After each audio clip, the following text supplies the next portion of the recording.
Hello everyone, this is Ram Kade and once again I welcome you all to our YouTube channel Ninja Trading. Friends, अगर आप लोग इस channel पे पहली बार visit कर रहे हैं या फिर आप लोग भी स्टॉक मार्केट में इंट्राडे ट्रेडिंग में मास्टर बनना चाहते हैं, एक प्रो बनना चाहते हैं, सो मेरी आप सभी लोगों से रिक्वेस्ट है कि इस complete stock market learning program को आप एपिसोड 1 से देखो। उसका नाम था the basics of stock market part 1। So today we are going to conduct the basics of stock market part 2। So without wasting any further time, let's begin.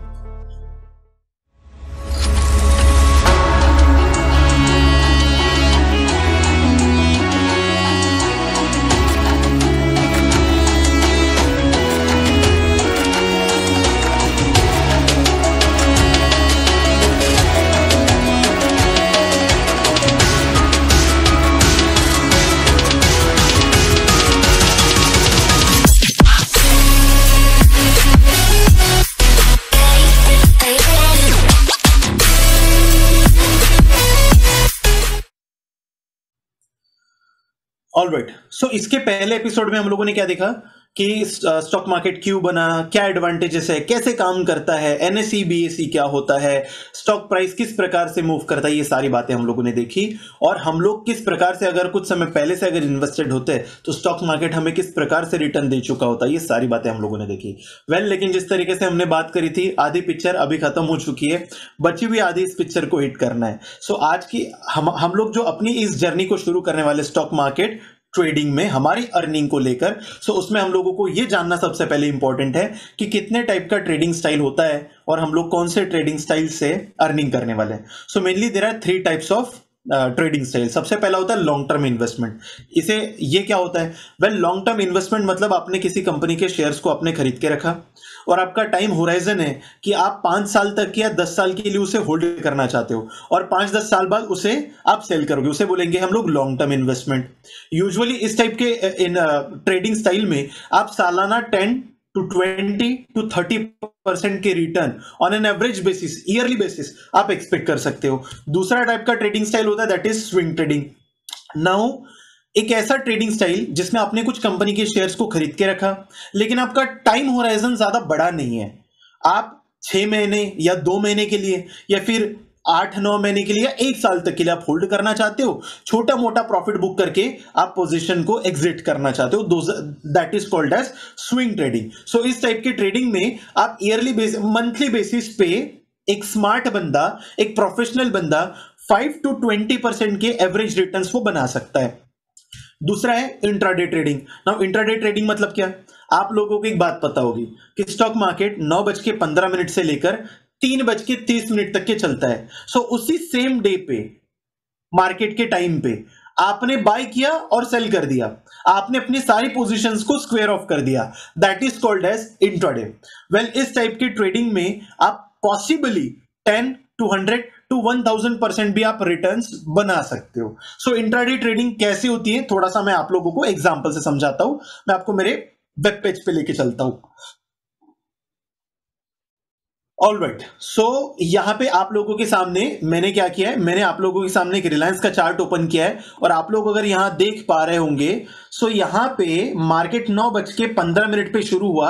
अगर आपने रिलायंस को यहां पे सेल किया होता, अगर आपने रिलायंस को यहां पे सेल किया होता और ये जब नीचे आया यहां पे, आपने इसे यहां पे अपने डीमैट अकाउंट पे बाय का बटन दबाया होता, सो आप इतना ये प्रॉफिट कमा चुके होते। सो इसे बोलेंगे हम लोग इंट्राडे ट्रेडिंग, क्योंकि आपने उसी सेम डे पे सेल कर दिया और वापस बाय कर दिया, मतलब अपने पोजीशन को स्क्वायर ऑफ कर दिया। या फिर आपने यहां बाय किया होता और फिर यहां आने के बाद में सेल कर दिया होता तो आप दोबारा से ये प्रॉफिट कमा चुके होते। सो ये हमारा ट्रेड नंबर 2 होता। सो इस तरीके से आपने 2 ट्रेड लिए, that is a trade number 1 and that is a trade number 2, लेकिन दोनों पोजीशंस आपकी सेम 9 बजे से लेकर 3:30 बजे तक के आपने स्क्वायर ऑफ कर दी। सो इस टाइप के ट्रेडिंग स्टाइल को हम लोग बोलेंगे इंट्राडे। वापस चलते अपने उस स्लाइड पे। तो इंट्राडे ट्रेडिंग के फायदे क्या है? इंट्राडे ट्रेडिंग के बहुत सॉलिड फायदे हैं। फॉर एग्जाम्पल, अगर आपके पास में कम कैपिटल है, 1,000 रुपए है, 10,000 है, 50,000 है, 1 लाख है, 5 लाख, छोटा मोटा कैपिटल है, तो आप इंट्राडे बेसिस पे रेगुलर प्रॉफिट्स को आप अर्न कर सकते हो। इसके डाउन साइड क्या है? ये थोड़ा सा रिस्की होता है, बट विल मेक श्योर अगर आपने इस लर्निंग को प्रॉपर तरीके से अटेंड करी, सो आपको लॉस होना नेक्स्ट टू इम्पॉसिबल हो जाएगा अगर आपकी लर्निंग प्रॉपर तरीके से होती है तो हमारी जर्नी कैसे होगी स्टॉक मार्केट की? बड़ी सिंपल तरीके से होगी। सबसे पहले we are going to learn the intraday trading. क्यों? क्योंकि इससे हम लोग अपने छोटे कैपिटल को थोड़ा सा डेवलप कर लेंगे। It is to generate the capital. फिर थोड़ा मोड़ा कैपिटल आने के बाद में हम लोग कभी कभार कुछ स्विंग ट्रेड्स भी लेंगे, और जब हमारे पास में मैसिव कैपिटल हो जाएगा तो उसे ग्रो करने के लिए हम लोग लॉन्ग टर्म की इन्वेस्टमेंट भी करेंगे। सो सबसे पहले हम लोग इंट्राडे ट्रेडिंग सीखेंगे, कभी कभार हमें मौका मिला तो हम लोग स्विंग ट्रेडिंग भी करेंगे, और लॉन्ग टर्म इन्वेस्टमेंट जब हमारे पास में एक बड़ा कैपिटल हो जाएगा तो हम लोग लॉन्ग टर्म इन्वेस्टमेंट भी करेंगे। सो इस सीरीज में हम लोग तीनों टाइप की ट्रेडिंग स्टाइल्स को सीखने वाले हैं, लेकिन सबसे पहले हम लोग शुरुआत करेंगे इंट्राडे ट्रेडिंग से। हम लोग ये जानेंगे कि इंट्राडे ट्रेडिंग में मार्केट कब नीचे जाएगा या फिर कब ऊपर जाएगा, इसको समझने के लिए हमको एनालिसिस करना आना चाहिए। और अगर मैं एनालिसिस की बात करूं, so mainly there are two types of analysis. पहली होती है फंडामेंटल एनालिसिस और दूसरी होती है technical analysis. Now fundamental analysis मतलब क्या होता है? किसी भी कंपनी का प्रॉफिट एंड लॉस को पढ़ना, प्रॉफिट एंड लॉस स्टेटमेंट को पढ़ना, कंपनी की प्रॉफिटेबिलिटी को चेक करना, कंपनी के जो भी रिजल्ट्स आते हैं Q1, Q2, Q3, Q4 के, उसको स्टडी करना, कंपनी की बैलेंस शीट चेक करना, कंपनी का विजन चेक करना कि उसका जो सीईओ उसका 10 साल का, अगले 10 साल 20 साल का क्या प्लानिंग है, फ्यूचर वो क्या देखता है अपनी कंपनी का, कंपनी मार्केट में परफॉर्म कैसे कर रही है। इन सारी चीजों को स्टडी करके किसी कंपनी में इन्वेस्टमेंट करने के लिए यूज होती है इस टाइप की एनालिसिस, उसको बोलते हैं हम लोग fundamental analysis. Now fundamental analysis से आप इंट्राडे नहीं कर सकते। क्यों? क्योंकि इंट्राडे में एक ही दिन में मार्केट अप डाउन होता है, उससे हमें प्रेडिक्ट करना है, और फंडामेंटल तो एक लॉन्ग टर्म 10 साल के विजन के लिए होता है। सो उसके लिए हम लोग यूज करने वाले हैं second number, that is technical analysis. और अगर मैं टेक्निकल एनालिसिस की बात करूं तो दो टाइप की ट्रेडिंग होती है टेक्निकल एनालिसिस में। एक होता है इंडिकेटर बेस्ड ट्रेडिंग और दूसरा होता है प्राइस एक्शन बेस्ड ट्रेडिंग। सो इंडिकेटर बेस्ड ट्रेडिंग क्या होता है, मैं आपको एग्जांपल से समझाता हूं। ओके, सो मैंने आप सभी लोगों के सामने ये एक रिलायंस का चार्ट प्राइस शुरू किया है, और आप लोग अगर यहाँ पे देख पा रहे होगे तो यहाँ पे एक ऑप्शन दिया जा रहा है इंडिकेटर। मैं इस पे क्लिक कर देता हूँ और यहाँ पे सर्टेन इंडिकेटर्स में लगा देता हूँ। For example this Bollinger band, EMS या फिर स्टोकेस्टिक आरएसआई। सो आप लोग देख पा रहे होंगे कि प्राइस चार्ट के साथ साथ कुछ और कलरफुल लाइंस भी यहाँ पे आ रही है। Now those are called as indicator. So ये कैसे बनते हैं? ये सारी की सारी इंडिकेटर्स प्राइस की जो वैल्यू होती है वो बनने के बाद में उसे कैलकुलेट करके वो अपनी रीडिंग्स रिप्रेजेंट करते हैं। सो इसीलिए हम लोग कोशिश करेंगे कि सिर्फ इंडिकेटर बेस्ड ट्रेडिंग हम लोग नहीं करेंगे। क्यों? क्योंकि दुनिया के सारे इंडिकेटर्स ये हमेशा लैगिंग इंडिकेटर हो जाते हैं। मार्केट पहले मूव कर जाता है, उसी मार्केट के वैल्यूज को रीड करके उसका कैलकुलेशन निकाल कर ये अपना रेफरेंस आप लोगों को देते हैं। सो मार्केट बहुत पहले एक्ट कर चुका होता है, ये सिग्नल काफी लेट जनरेट करते हैं। So that's why every indicator is a lagging indicator. So we are not going to use the indicator based trading, we are going to learn the price action trading. So समझते price action trading क्या होती है। For example, मैं इन सभी indicators को यहाँ पे बंद कर देता हूं, क्लोज कर देता हूं। आप लोगों के सामने एक प्लेन चार्ट चल रहा है रिलायंस का, और इस चार्ट में अगर आप देखोगे सो प्राइस की कुछ कैंडल्स बनी हुई है। सो इस कैंडल्स के पैटर्न को स्टडी करना, या फिर जो चार्ट का बना हुआ कुछ पैटर्न है, चार्ट का बना हुआ जो कुछ पैटर्न है, इस चार्ट के पैटर्न को समझ के ये प्रेडिक्ट करना कि मार्केट कब ऊपर जा सकता है और मार्केट कब नीचे आ सकता है, that is called as the price action trading. So हम लोग क्या करेंगे, हम लोग प्राइस एक्शन को सीखेंगे, लेकिन साथ ही साथ जो इंपॉर्टेंट नेसेसरी इंडिकेटर्स हैं उसी को उसको भी स्टडी करेंगे। यूं तो अगर देखा जाए तो मार्केट में काफी सारे इंडिकेटर्स है, एन नंबर ऑफ इंडिकेटर्स है, लेकिन सारे इंडिकेटर को पढ़ने की हमें जरूरत नहीं है। जो सबसे एसेंशियल इंडिकेटर्स होंगे हम लोग उसी को स्टडी करेंगे। सो अभी समझते हैं कि मार्केट में कौन कौन से पार्टिसिपेंट्स होते हैं। ओके, सो ये सारे ट्रेडिंग करने वाले मार्केट में 3 टाइप के पार्टिसिपेंट्स होते हैं। नंबर 1 होता है retail investor. Now retail investor कौन होगा? ये है देश की आम जनता। आप जैसा, मेरे जैसा एक पर्सन जो अपना इंडिपेंडेंट लैपटॉप लेके बैठता है या एंड्रॉइड फोन या फिर कोई भी स्मार्टफोन, डीमैट अकाउंट अपना ओपन करता है, अपना कुछ पैसे उसमें डालकर खुद का ट्रेडिंग करता है, that is called as retail investor. दूसरा होता है HNI, high net worth investor. For example Rakesh Jhunjhunwala या फिर मिस्टर वॉरेन बफेट, ये एक सिंगल पर्सन होता है, लेकिन इसके पास में इसका जो कैपिटल होता है वो किसी बड़ी कंपनी जितना बड़ा कैपिटल होता है। सो इसीलिए इसको बोलते हैं हम लोग हाई नेटवर्थ इन्वेस्टर। नाउ तीसरे होते हैं इंस्टीट्यूशनल इन्वेस्टर। इंस्टीट्यूशनल इन्वेस्टर में भी दो टाइप के इन्वेस्टर होते हैं, एक होते हैं फॉरेन इंस्टीट्यूशनल इन्वेस्टर और दूसरे होते हैं domestic institutional investor, that is called as FII and DII। Now foreign institutional investor मतलब क्या हो गया? फॉर एग्जाम्पल सेकेंड लॉकडाउन के ड्यूरेशन की बात है, आप लोगों ने एक न्यूज सुनी होगी कि रिलायंस कंपनी में मार्क जकरबर्ग ने हेवी इन्वेस्टमेंट किया, फेसबुक ने रिलायंस कंपनी में हेवी इन्वेस्टमेंट किया।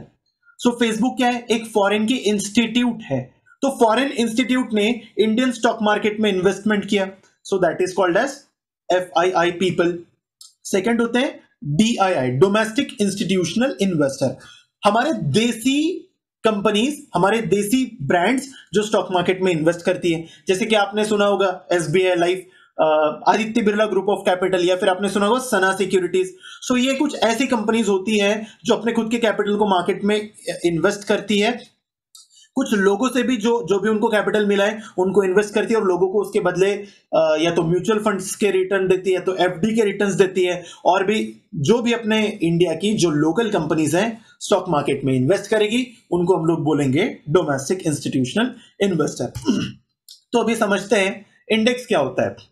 वेल आप लोगों ने सुना होगा, अगर आप लोग कभी स्टॉक मार्केट में काम करने वाले बंदे से कभी आपकी बात हुई होगी, या फिर आपने कभी CNBC आवाज स्टॉक मार्केट को डेडिकेटेड चैनल, अगर आपने कभी न्यूज चैनल अटेंड किया होगा, तो उसमें आपने अक्सर सुना होगा कि निफ्टी आज ऊपर बढ़ गया, या फिर बैंक निफ्टी आज नीचे गिर गया, या फिर सेंसेक्स आज ऊपर बढ़ गया। सो ये निफ्टी, बैंक निफ्टी, सेंसेक्स क्या है इसको समझते हैं।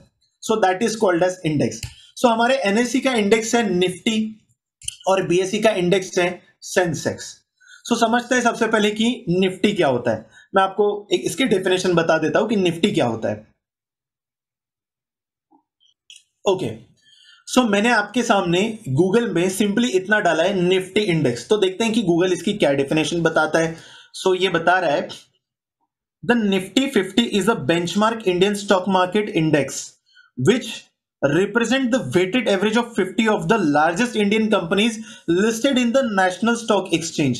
It is one of the two main stock index used in India, the other being the BSE Sensex. So हमारे इंडिया के दो मेजर इंडेक्स में से ये एक है, पहला है निफ्टी 50, दूसरा है सेंसेक्स। सो निफ्टी 50 क्या बोल रहा है? ये कुछ नहीं है, हमारे इंडिया की जो टॉप 50 कंपनीज है उसका एक वेटेड एवरेज प्राइस है, मतलब 50 कंपनी का जो भी स्टॉक प्राइस होगा उनका वेटेड एवरेज को निकाला गया और उससे एक वैल्यू जनरेट की गई, and that is nothing but the Nifty. यहां पे आप देख रहे होंगे आज निफ्टी 16,352 पे गया, 1.13% का अप हुआ है निफ्टी आज। मतलब हम लोग क्या बोलेंगे, निफ्टी कल के कंपैरिजन में आज बढ़ा। अगर आप लोगों से कोई सवाल पूछे कि आज इंडिया का मार्केट कैसा रहा, तो आपको कुछ नहीं करना, सिंपली निफ्टी को देखना है। अगर निफ्टी अप है तो आप लोग बोल सकते हो कि इंडियन स्टॉक मार्केट आज अप है, निफ्टी अगर डाउन है तो आप बोल सकते हो कि यार आज इंडियन मार्केट गिर गया। सो सिंपली ये रिप्रेजेंट करता है हमारे कंप्लीट स्टॉक मार्केट के एक एवरेज वैल्यू को। सो अब ये समझते हैं कि जो 50 कंपनीज है जिसको मिलाकर हमारा निफ्टी बना हुआ है, सो देखते हैं कि निफ्टी में कौन कौन सी कंपनीज पार्टिसिपेट करती है। सो मैं आप लोगों को एक वेबसाइट पे लेके जा रहा हूं, that is the Sana security, एक वेबसाइट है। इस पे अगर आप लोग देखोगे, अच्छा ये जो 50 कंपनीज है ये अपडेट्स भी होती है। अगर कोई कंपनी खराब परफॉर्म करे सो निफ्टी से उसे निकाल दिया जाता है और उसके जगह पे कोई दूसरी बेहतर कंपनी को इन्वॉल्व किया जाता है, लेकिन ये हमेशा 50 कंपनीज का ही एक इंडेक्स रहता है। अगर आप ये देखोगे तो लास्ट अपडेट इसका हो चुका है, दैट इज मार्च 27, 2020 को। और अगर आप यहां देखोगे लिखा आ रहा है रिमूव्ड यस बैंक, आपको पता होगा क्यों रिमूव किया गया, and added Shri cement. Shri cement एक अच्छी कंपनी होगी जो अच्छा परफॉर्म कर रही होगी, यस बैंक की जगह पे उसको डाल दिया गया। सो यहां अगर आप देखोगे सो एक लिस्ट दी गई है इंडस्ट्री वाइज कौन कौन सी कंपनीज है और उन कंपनीज का कितना वेटेज है हमारे निफ्टी में। सो ऑटोमोबाइल सेक्टर में कौन कौन सी है, Bajaj auto, hero MotoCorp, Eicher motor, Mahindra and Mahindra, Maruti Suzuki, Tata Motors. Cement companies में ग्रासिम इंडस्ट्री है, श्री सीमेंट्स है, अल्ट्राटेक सीमेंट है। सिगरेट सीमेंट में भाई मोनोपोलियस कंपनी की आईटीसी कंपनी 4.18% का कंट्रीब्यूशन है। ऑटोमोबाइल इंडस्ट्री में सबसे ज्यादा कंट्रीब्यूशन मारुति सुजुकी का है। सीमेंट इंडस्ट्री में सबसे ज्यादा अल्ट्राटेक सीमेंट का कंट्रीब्यूशन है। उसी तरीके से एनर्जी सेक्टर में oil and natural gas corporation, NTPC, power grid, Bharat petroleum, Indian oil corporation, Reliance industry, GAIL. इसमें से देखना सबसे ज्यादा किसका पार्टिसिपेशन है, सबसे ज्यादा रिलायंस का पार्टिसिपेशन वेटेज है, 10% का पार्टिसिपेशन है एनर्जी सेक्टर में। और साथ ही साथ तो जियो भी है, सो अच्छा खासा वेटेज है हमारी निफ्टी में। इसका मतलब क्या होगा, अगर रिलायंस इंडस्ट्री, रिलायंस का स्टॉक मान के चलते हैं कि एकदम ऊपर उठ जाता है, सो ये कहीं ना कहीं निफ्टी को भी अपने साथ ऊपर खींचेगा। ऑन द सेम साइड अगर रिलायंस अगर नीचे गिरता है तो ये अपने साथ साथ कहीं ना कहीं निफ्टी को भी ड्रैग डाउन करेगा। सो that is the importance of weightage in और इंडेक्स। सो थोड़ा सा आगे देखते हैं, इसको मैं क्लियर कर देता हूं। ओके, इंफॉर्मेशन टेक्नोलॉजी में कौन कौन सी companies, HCL tech, Infosys company, Narayana Murthy sir की कंपनी है। 6.56% का वेटेज है, मतलब आईटी सेक्टर में सबसे ज्यादा इंफोसिस का वेटेज है। टाटा कंसल्टेंसी का सेकंड नंबर पे है, tech Mahindra, Wipro, media and entertainment में जी एंटरटेनमेंट। उसके बाद में मेटल्स एंड माइनिंग में कौन, Hindalco, Vedanta, JSW steel, Tata steel, coal India. Pharmaceuticals में Cipla, doctor Edison pharmaceuticals. Shipping industry में अदानी पोर्ट एंड टेलीकॉम में भारती इंफ्राटेल एंड भारती एयरटेल। ये सारी कंपनीज को मिलाकर एक वेटेड एवरेज वैल्यू को रिप्रेजेंट करता है हमारा निफ्टी। सो अब ये हम लोगों ने सेक्टर्स भी देख लिए, यहां पे देख सकते हो आप लोग कौन कौन से सेक्टर्स हैं। चलो मैं आपको बेहतर तरीके से दिखाता हूं कि अच्छा ये सेक्टर्स भी अपडेट होते रहता है। फॉर एग्जांपल आप इस डायग्राम में देख पा रहे हो, ये बोल रहा है कि निफ्टी के टोटल कंट्रीब्यूशन में फाइनेंशियल सेक्टर का कंट्रीब्यूशन 31% का है। मतलब अगर निफ्टी हमारा 100% होगा तो उस 100% में से फाइनेंशियल सर्विसेज का 31% का हिस्सेदारी है। फार्मास्यूटिकल का 7.21% का है, आईटी कंपनीज का 15% का है, एनर्जी सेक्टर का 11% का है, सिगरेट सेक्टर का 6% का, ऑटोमोबाइल का 9% का है। सो ये जो कंट्रीब्यूशन है सेक्टर्स के वो भी चेंज हो सकते हैं। फॉर एग्जांपल मान के चलते हैं कि आईटी सेक्टर बड़ा बिजनेस हो जाता है हमारे बैंकिंग सेक्टर से भी बड़ा, सो क्या हो जाएगा, फाइनेंशियल सेक्टर का ये जो ग्राफ है वो छोटा हो जाएगा और आईटी का ग्राफ, आईटी का परसेंटेज बढ़ जाएगा, हेवी वेटेज हो जाएगा। सो इस तरीके से इतने सारे हमारे निफ्टी में सेक्टर्स हैं और उनमें से मैंने आप लोगों को अभी कंपनीज के बारे में भी बताया। मेरा आप लोगों को मैं एक होमवर्क दे रहा हूं, आपको क्या करना है, आपको खुद से थोड़ा सा निफ्टी सर्च करना है।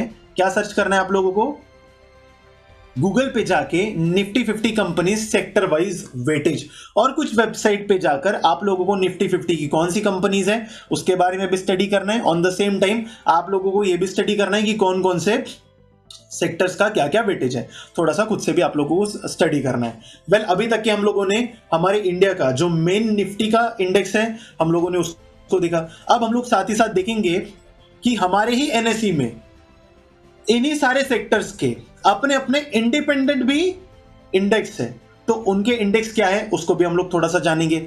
अच्छा, ये हम लोगों को जानना क्यों जरूरी है, well this is the language of stock market. क्योंकि अगर हम लोगों ने ये सारे बेसिक फंडामेंटल्स को नहीं समझा तो आगे हम लोग जो भी लर्निंग करेंगे उस लर्निंग में हम लोगों को ये लैंग्वेज समझ में नहीं आने वाली। फॉर एग्जांपल मैं कल को चल के आपको बता सकता हूं कि आज मार्केट में फार्मा सेक्टर बहुत डाउन था, उसने निफ्टी को ड्रैग डाउन किया, तो आप लोगों को समझ में आना चाहिए। फॉर एग्जांपल मैं कभी बोल सकता हूं कि आज हमारे इंडियन स्टॉक मार्केट में बैंक निफ्टी बहुत शूटअप किया, उसने अपने निफ्टी को ऊपर उछाल दिया, तो आप लोगों को ये सारी बातें पता होनी चाहिए। तो जैसे अभी हम लोगों ने देखा कि हमारे निफ्टी में सेक्टर्स होते हैं, ऑटोमोबाइल सेक्टर, आईटी सेक्टर, तो अगर आप देखोगे तो उनके भी अपने इंडिपेंडेंट सेक्टर है। मैंने आप लोगों को एक वेबसाइट पे लेके गया हूं, कौन सा, एनएसई का ऑफिशियल वेबसाइट है। आप सिंपली कुछ नहीं करो, गूगल पे आके आप लोग अगर इतना टाइप कर दो निफ्टी सेक्टर वाइज इंडेक्स, तो आप लोगों को सबसे पहला वेबसाइट मिल जाएगा। सो आपको डायरेक्टली उस वेबसाइट पे जाना है